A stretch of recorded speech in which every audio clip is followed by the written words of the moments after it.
ओम शांति। आज 2 सितंबर 2025 बाबा के महावाक्य हैं, मीठे बच्चे, तुम विश्व में शांति स्थापन करने के निमित्त हो, इसलिए तुम्हें कभी अशांत नहीं होना चाहिए।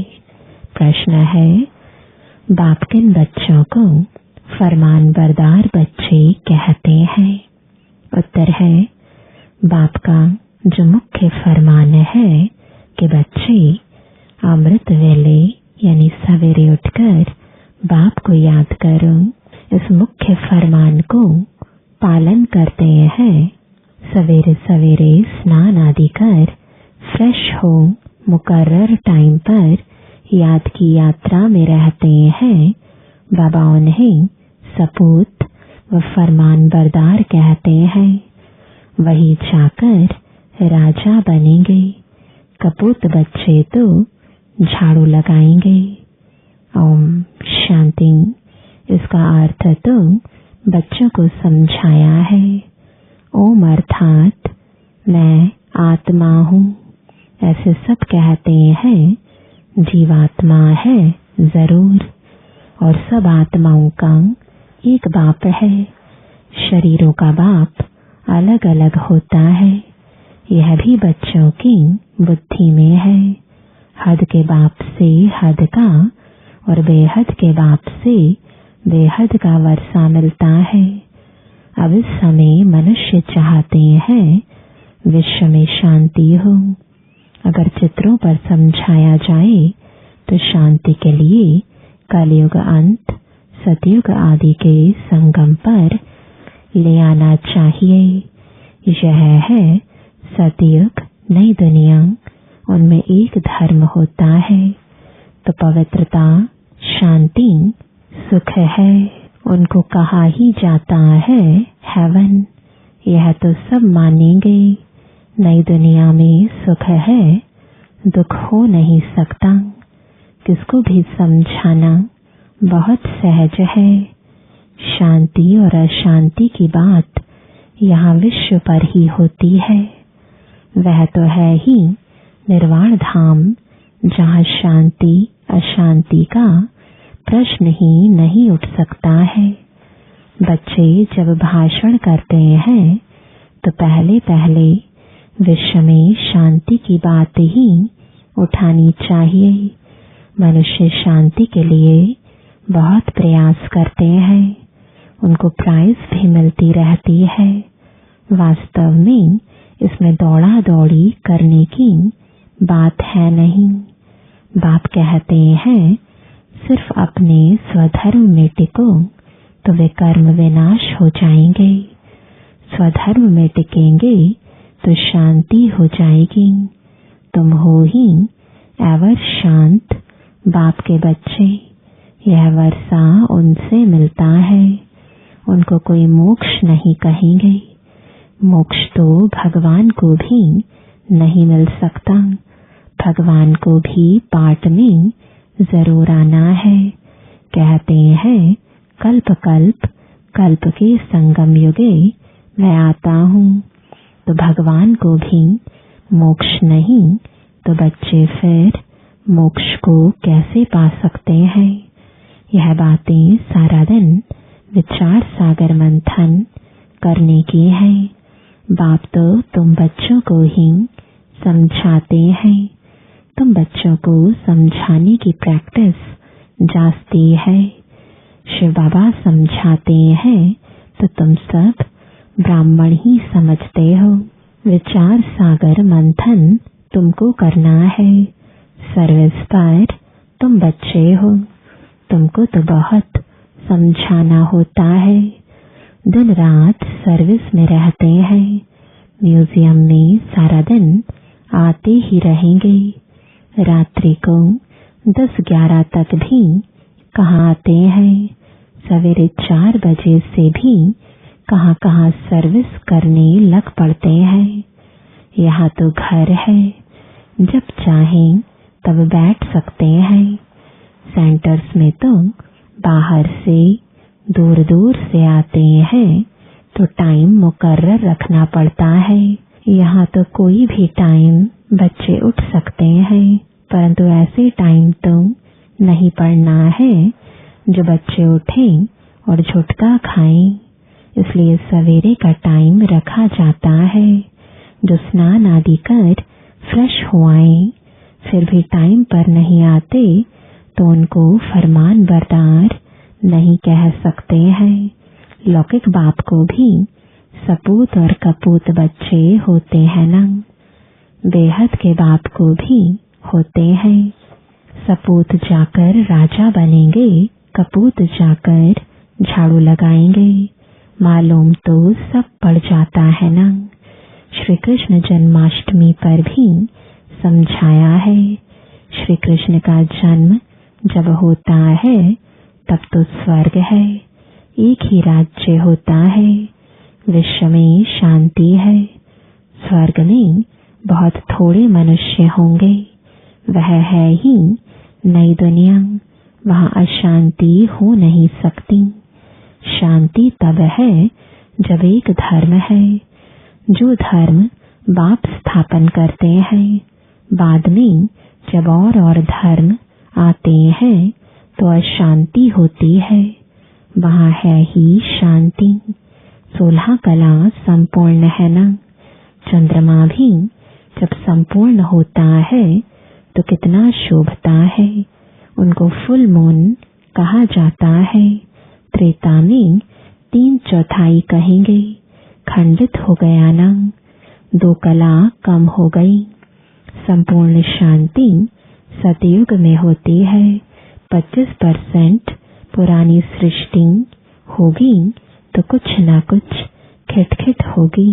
2 कला कम होने से शोभा कम हो गई। स्वर्ग में बिल्कुल शांति, नरक में है बिल्कुल अशांति। यह समय है जब मनुष्य विश्व में शांति चाहते हैं। इनसे आगे यह आवाज नहीं था कि विश्व में शांति हो। अभी आवाज निकला है क्योंकि अब विश्व में शांति हो रही है। आत्मा चाहती है कि विश्व में शांति होनी चाहिए। मनुष्य तो देह अभिमान में होने कारण सिर्फ कहते रहते हैं विश्व में शांति हो। 84 जन्म अब पूरे हुए हैं। यह बाप ही आकर समझाते हैं। बाप को ही याद करते हैं। वह कभी किस रूप में आकर स्वर्ग की स्थापना करेंगे, उनका नाम ही है हेवनली गॉडफादर। यह किसको भी पता नहीं है। हेवन कैसे रचते हैं श्री कृष्ण तुम रच ना सके। उनको कहा जाता है देवता। मनुष्य देवताओं को नमन करते हैं, उनमें दैवी गुण है, इसलिए देवता कहा जाता है। अच्छे गुण वाले को कहते हैं ना, यह तो जैसे देवता है। लड़ने झगड़ने वाले को कहेंगे यह तो जैसे असुर है। बच्चे जानते हैं हम बेहद के बाप के सामने बैठे हैं, तो बच्चों की चलन कितनी अच्छी होनी चाहिए। अज्ञान काल में भी बाप का देखा हुआ है 6-7 कुटुंब इकट्ठे रहते हैं, एकदम शीरखंड हो चलते हैं। कहाँ तो घर में सिर्फ 2 होंगे तो भी लड़ते झगड़ते रहेंगे। तो तुम हो ईश्वरीय संतान, बहुत बहुत शीरखंड हो रहना चाहिए। सतयुग में शीरखंड होते हैं। यहाँ शीरखंड होना तुम सीखते हो तो बहुत प्यार से रहना चाहिए। बाप कहते हैं अंदर में जांच करो, हमने कोई विकर्म तो नहीं किया, किसको दुख तो नहीं दिया। ऐसे कोई बैठकर अपने को जांचते नहीं। यह बड़ी समझ की बात है। तुम बच्चे हो विश्व में शांति स्थापन करने वाले। अगर घर में ही अशांति करने वाले होंगे तो शांति फिर कैसे करेंगे। लौकिक बाप का बच्चा तंग करता है तो कहेंगे यह तो मुआ भला। कोई आदत पड़ जाती है तो पक्की हो जाती है। यह समझ नहीं रहती कि हम तो बेहद के बाप के बच्चे हैं। हमको तो विश्व में शांति स्थापन करनी है। शिव बाबा के बच्चे हो, अगर अशांत होते हो तो शिव बाबा के पास आओ। वह तो हीरा है, वो झट तुमको युक्ति बताएंगे। ऐसी शांति हो सकती है, शांति का प्रबंध देंगे। ऐसे बहुत है, चलन दैवी घराने जैसी नहीं है। तुम अब तैयार होते हो गुलगुल दुनिया में जाने। यह है ही गंदी दुनिया, वैश्यालय। इनसे तो नफरत आती है। विश्व में शांति होगी तो नई दुनिया में संगम पर हो नहीं सकती। यहाँ शांत बनने का पुरुषार्थ करते हैं। पूरा पुरुषार्थ नहीं करते तो फिर सजा खानी पड़ेगी। मेरे साथ तो धर्मराज है ना। जब हिसाब किताब चुकतो होने का समय आएगा तो खूब मार खाएंगे।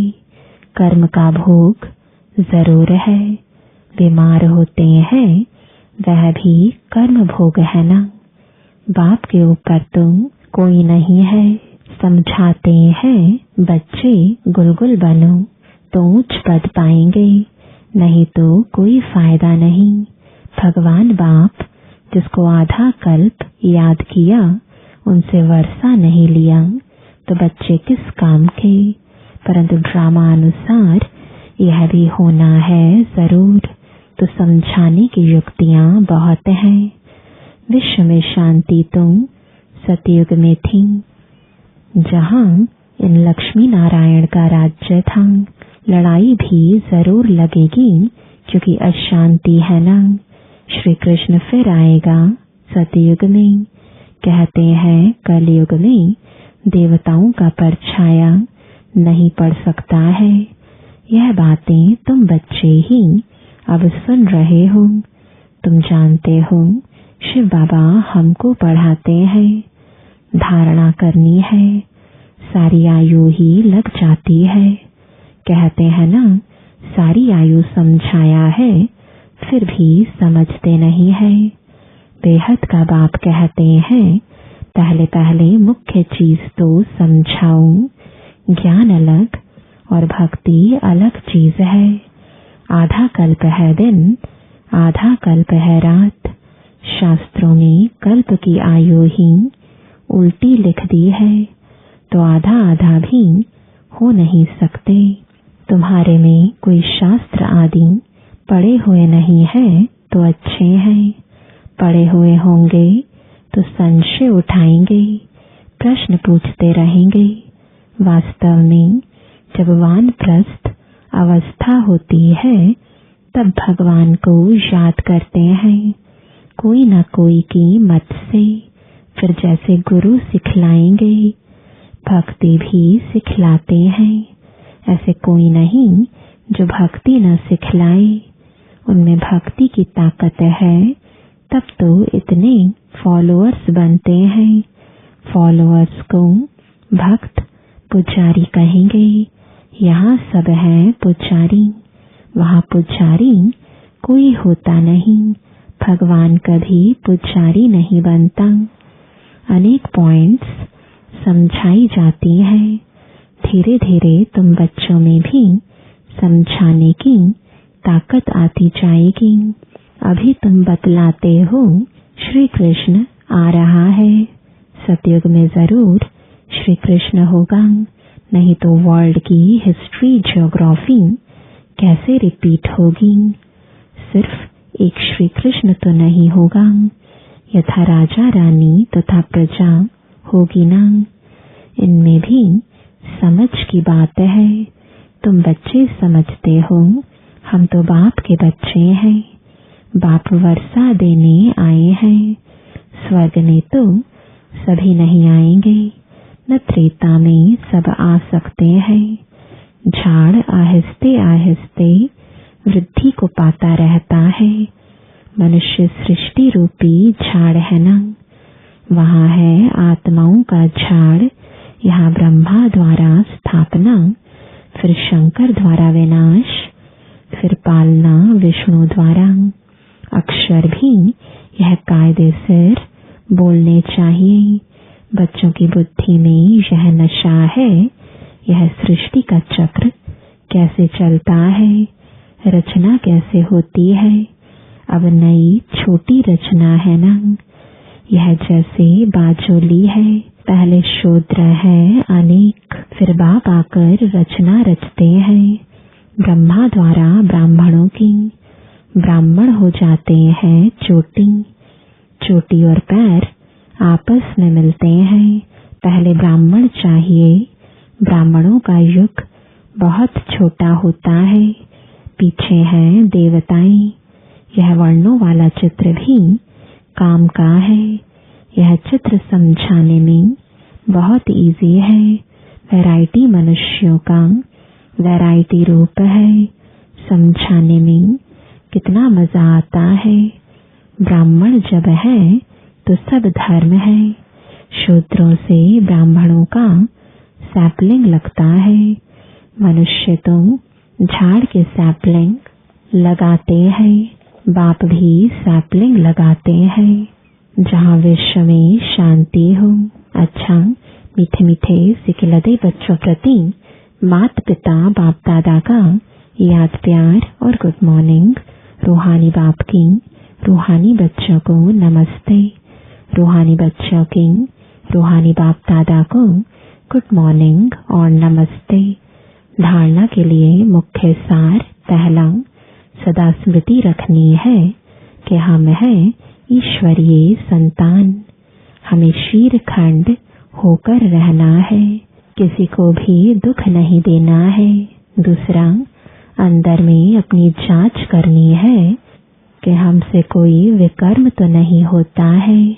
अशांत होने तथा शांति फैलाने की आदत तो नहीं है। वरदान है पवित्रता की शक्ति द्वारा सदा सुख के संसार में रहने वाले बेगमपुर के बादशाह भव। सुख शांति का फाउंडेशन पवित्रता है। जो बच्चे मन वचन कर्म तीनों से पवित्र बनते हैं, वही हाईनेस और होलीनेस है। जहाँ पवित्रता की शक्ति है, वहाँ सुख शांति स्वतः है। पवित्रता सुख शांति की माता है। पवित्र आत्माएं कभी भी उदास नहीं हो सकती। वे बेगमपुर के बादशाह हैं। उनका ताज भी न्यारा और तख्त भी न्यारा है। लाइट का ताज पवित्रता की ही निशानी है। स्लोगन है, मैं आत्मा हूँ, शरीर नहीं। यह चिंतन करना ही स्वचिंतन है। आज का अव्यक्त इशारा। अब लगन की अग्नि को प्रज्वलित कर योग को ज्वाला रूप बनाओ। पावरफुल योग अर्थात लगन की अग्नि ज्वाला रूप की याद ही भ्रष्टाचार अत्याचार की अग्नि को समाप्त करेगी और सर्वात्माओं को सहयोग देगी। इससे ही बेहद की वैराग्य वृत्ति प्रज्वलित होगी। याद की अग्नि एक तरफ उस अग्नि को समाप्त करेगी, दूसरी तरफ आत्माओं को परमात्मा संदेश की शीतल स्वरूप की अनुभूति कराएगी। इससे ही आत्माएं पापों की आग से मुक्त हो सकेंगी। ओम शांति।